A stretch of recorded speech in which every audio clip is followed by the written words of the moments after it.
দর্শক, রাজধানীর মিন্টো রোডে ডিবির মিডিয়া সেন্টারে ব্রিফ করছেন তেজগাঁও থানার ভারপ্রাপ্ত কর্মকর্তা মোবারক হোসেন। আমরা সরাসরি চলে যাচ্ছি সেখানে।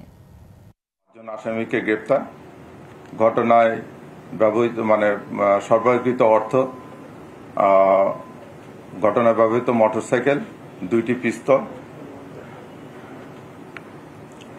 তারপরে আপনার অস্ত্রগুলি উদ্ধার করা হয়।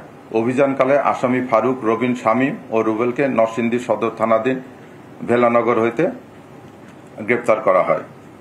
গ্রেপ্তারকৃত আসামিদের তল্লাশিপূর্বক ফারুক ও রবিনের হেফাজতে থাকা 1,53,640 টাকা উদ্ধার করা হয়, যা আসামি ফারুক ও রবিনকে সন্ত্রাসী রনি হত্যাকাণ্ডের পারিশ্রমিক হিসেবে প্রদান করে। জিজ্ঞাসাবাদে তারা আরও জানায় যে হত্যাকাণ্ডের পর আসামি ফারুক ও রবিন তাদের ব্যবহৃত অস্ত্র ও অব্যবহৃত গুলিগুলো একসময় মুদি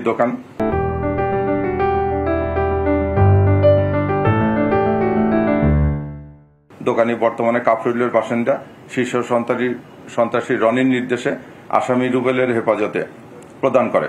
আসামি রুবেল অস্ত্রগুলি প্রাপ্তির পর তা রনিকে মোবাইল ফোনে নিশ্চিত করে।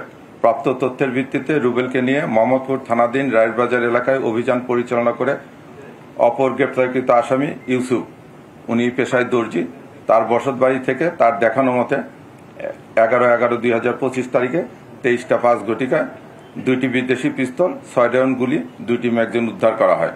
গ্রেপ্তারকৃত আসামি ইউসুফ এবং রুবেল জানায় যে ঘটনার দিন 10/11/2025 তারিখে আসামি রুবেল অস্ত্রগুলি ভর্তি একটি ব্যাগ ইউসুফকে হেফাজতে রাখার জন্য বুঝিয়ে দেওয়া যায়। আসামিদের জিজ্ঞাসাবাদে জানা যায় যে সন্ত্রাসী রনি কর্তৃক আসামি ফারুকের সহায়তায় মামুনকে হত্যার একাধিক পরিকল্পনা ও প্রচেষ্টা গ্রহণ করা হয়।